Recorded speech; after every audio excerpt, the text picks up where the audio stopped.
Hi, Lance. I'm filming this standing up today because I'm gonna go to bed right after this, and I drank a lot of water. Actually, on that note, I need to go get another drink, but I drank more water. Ow. So I'm trying to stretch so it's easier to go to bed. I don't know the logic behind that. I think that's how your body works. And no, I'm not trying to grow a goatee. The problem is every time I try to shave it, one, it grows back and basically instantaneously, and also it gives me a lot of acne when I try to shave it too often. So I've just decided to leave it there for the time being, and also because we have graduation picture filming on Monday, so I'm just gonna try to shave it right before the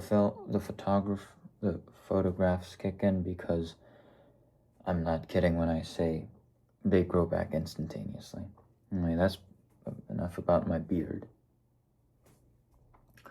I mean, moving side to side like this kind of reminds me of all those guys, especially me when I was lacking. When I did public speaking, I had to like sway from side to side because I was nervous. But then the person doesn't know that they're shifting weight from side to side, and so the audience feels really disoriented because they're going like shadow boxing, you know. But the audience really feels disoriented because they're like shadow boxing, but they're talking right while they're shadow boxing. So it's like it's crazy. Like they don't understand what's going on. It's not that severe. It's just a minor annoyance, but I remember when I used to do it back in the day. And darn it, I keep getting sidetracked. Well,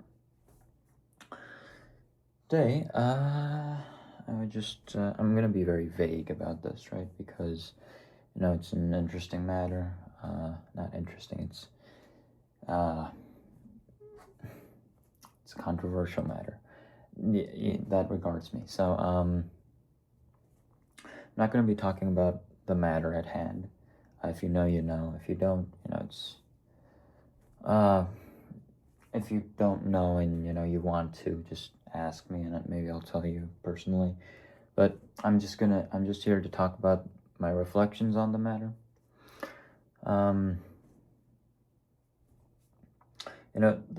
it has got me thinking quite a bit about a lot of things. And did I contemplate my existence? Not nearly as severely as that, but it did make me rethink some of the moral values that I held and the way I treated rules, and things like that.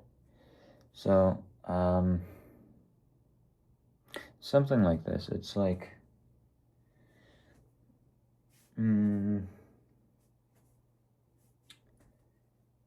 actually, I don't really even know how to like phrase that, or rather phrase the nuances there without giving you the whole picture. So I'm just not going to do that. Instead, I'll just return to the reflections. First thought I had was nihilism. Like, why did I try so hard for all this stuff if it was just gonna, be not useless, but like I definitely felt like it was useless in the moment. Why did I try so hard, right? Like why did I put in the effort if, such a little thing that happened so illogically and absurdly from my point of view, if something so subtle could ruin a big chunk of that, why did I stress so much about being perfect for everything, Why? So that was the first idea, nihilism, And then the second part was about absurdism. And these aren't exactly bad ideas. I don't hate nihilism or absurdism. I think they're both, they have their points in their own right.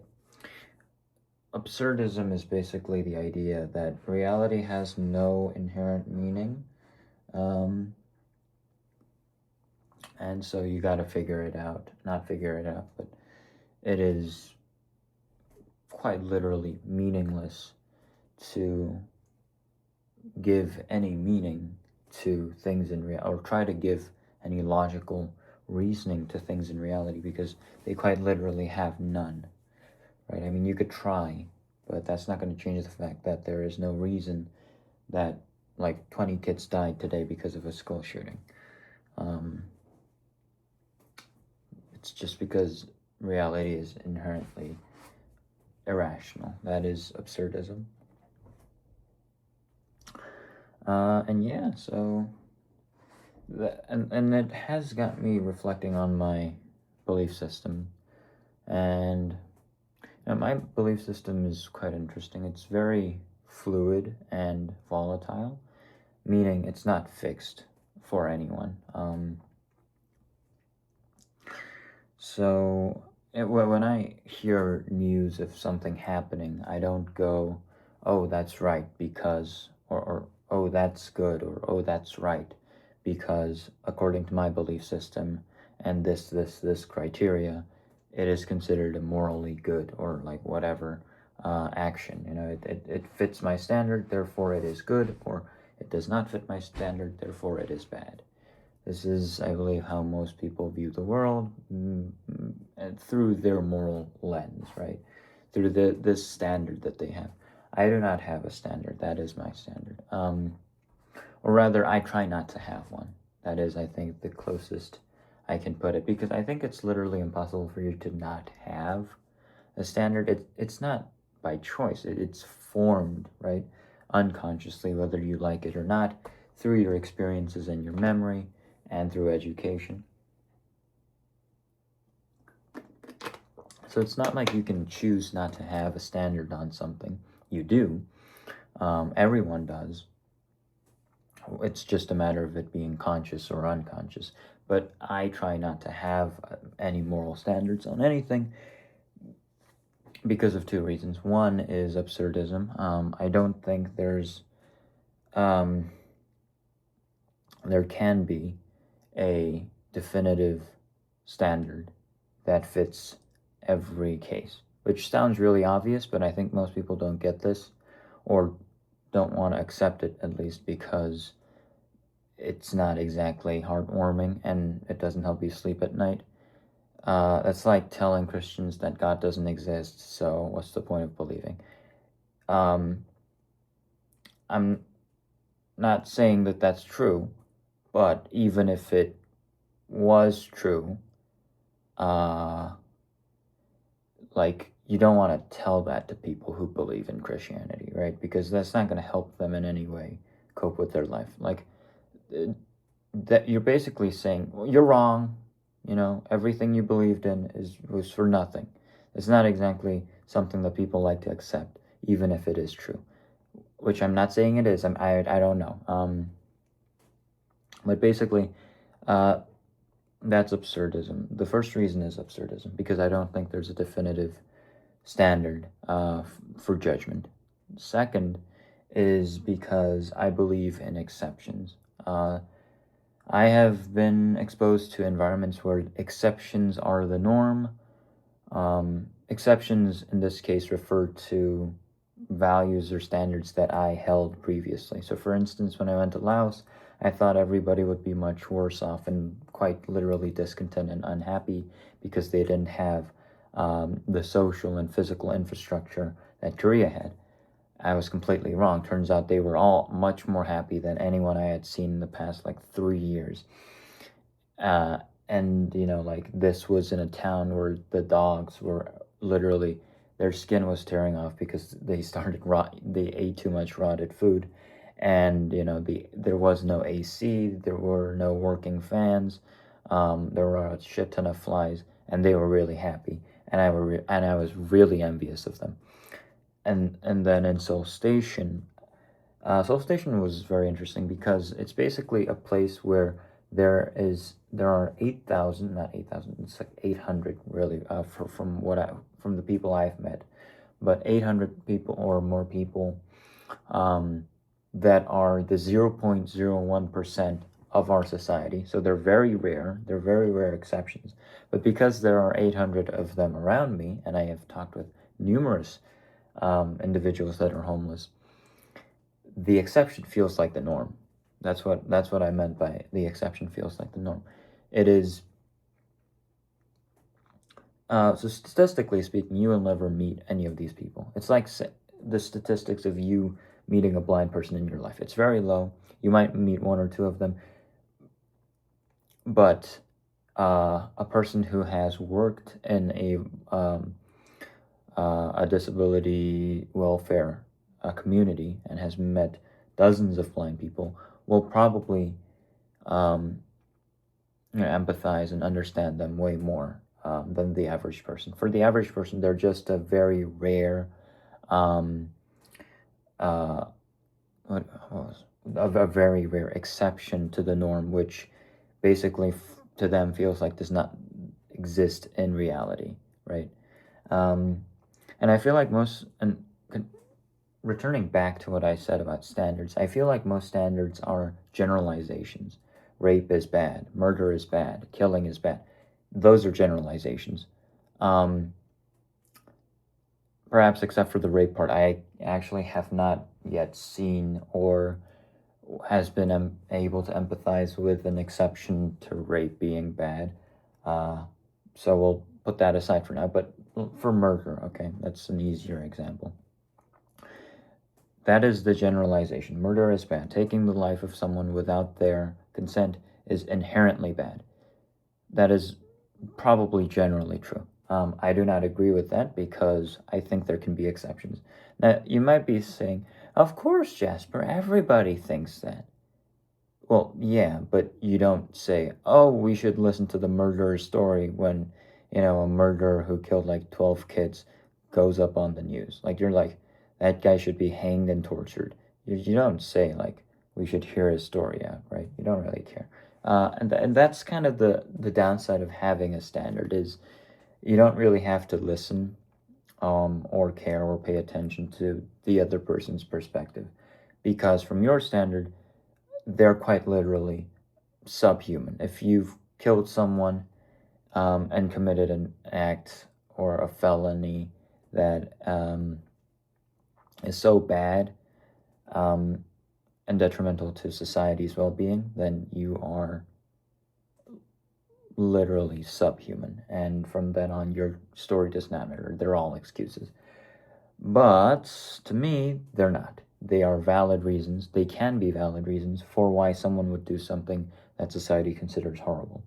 Because to me, there is no inherent reason why murder is bad. Human rights are a sham. They do not exist. Well, they do in society. I'm just saying that when I kill someone or, like when you open their organs up, you don't get any jewel that's called human rights. It is an imaginary being or imaginary item that we have made. Are the effects of human rights real? Of course, very much so. That's why I'm probably alive.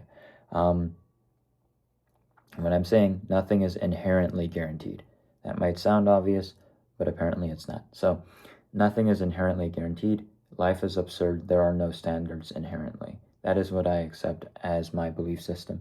Because of this, I would like to give a fair chance of hearing out people who we could easily consider as just crazy or just evil, right? Because I don't think such a thing exists. I think we are all very similar. I am one step away from being a murderer, and maybe offensively, you could be one step away from being a rapist. I think humans are very, very similar in a lot of senses, and the only thing or the biggest aspect that makes us different is our circumstances and situations. Because of that, you cannot inherently judge a person based on their actions because because we and I do not understand the extent or exposure to those circumstances and environments.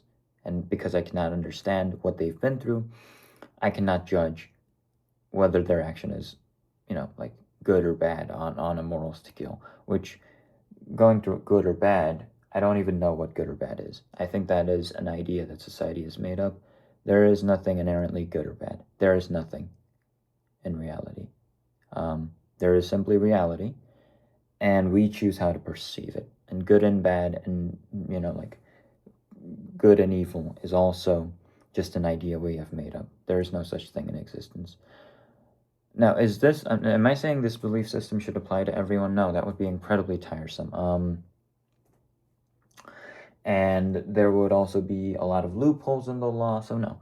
I agree with society's, master plan, or like, not master plan, like master policy. I don't know, there was some word for it my friends told me. So I agree that, society should have this big rule called the law that encompasses most things and also is able to make a relatively and effectively quick decision on a matter so that we are all able to stay sane and not kill each other and remain in a somewhat stable society. I think that should exist. I also think that is the necessary evil. Which is interesting, right? Because I'm basically saying that law is the necessary evil that holds society together. But yeah, that's what I think. I think law is evil. In the sense of, the way the word is used. Because it basically disregards all of the edge cases, right? And then I think, at least that's the reflection that I had. It's not exactly a reflection, it's more of a sharpening of my own personal belief system.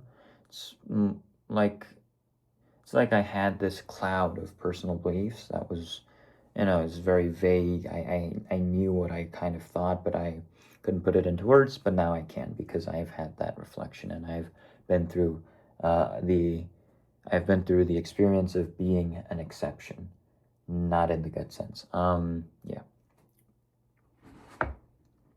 Anyway, and then I also believe or have thought about, reflected on, the beauty of human contradictions and paradoxes. Human existence and our existence is inherently paradoxical. I think that is way more true than the existence of human rights. Paradox, the word itself means that you do contradictory things. Contradictory things mean you do things that are illogical. So you are also inherently absurd. You're basically crazy. And I think everyone is. The only reason we are able to function in society is because we have put a cap or limit on what is acceptably crazy, right? So I could say,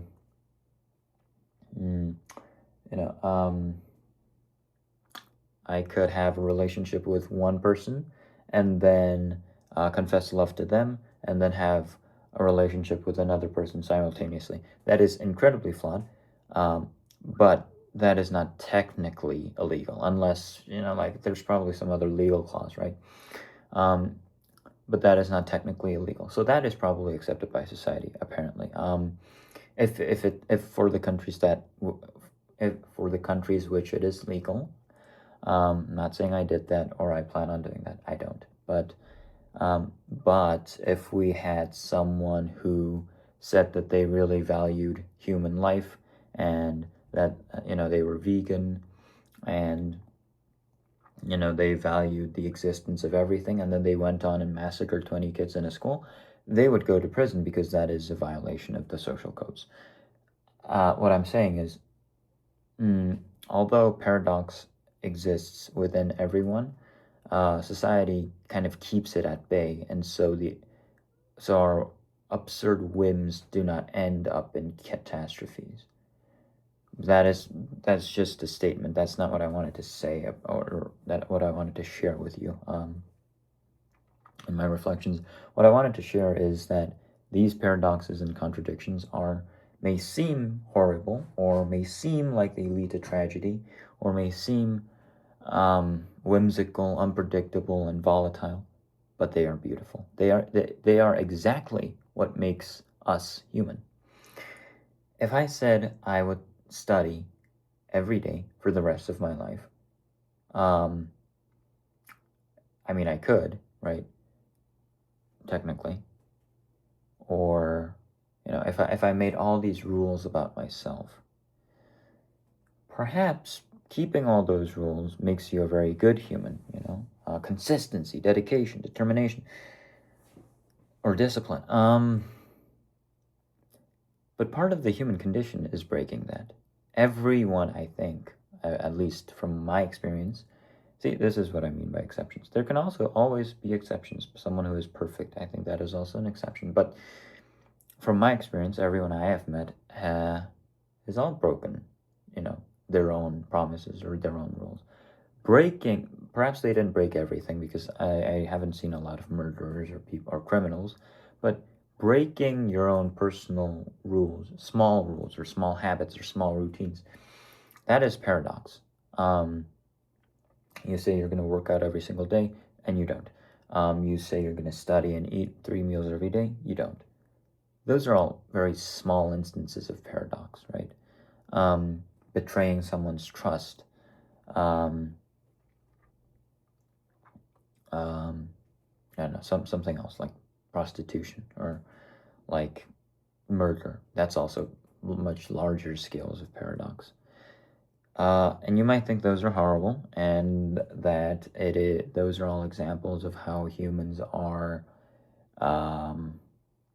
like lustful or like lazy. And that's probably true, but I think those aspects of our actions are what makes us human. And I think that is beautiful because it makes us human. Yeah. So I have, even though those might seem tragic, those are the same paradoxes that save lives when judges or judges reach conclusions that are subjective and may feel illogical. When, a couple who has sworn they would only raise their own child that they made, go to an orphanage and raise 2 children who grow up to be fantastic adults. When Scrooge donates his entire wealth to friends and charity. Those are all paradoxes. And they coexist. They're basically the same thing. The thing that makes someone kill and torture another person is the same paradox, or rather, the fundamental reason, the fundamental factor that creates those actions are the same. It's human paradox. And I think that is very beautiful because it makes humans way more complex and unpredictable and volatile. And I think that is beautiful, What is the beauty of something that is fixed and cannot be changed? I mean, sure, I guess there is beauty in diamonds and all that, but the reason humans are great, and the reason we think, or for me at least, the reason I think we're very appreciable is because we're unpredictable. That's what makes life fun, and that unpredictability comes from paradox and contradictions. Thank you. So that's it. Yeah, so those are my reflections. Have a nice day.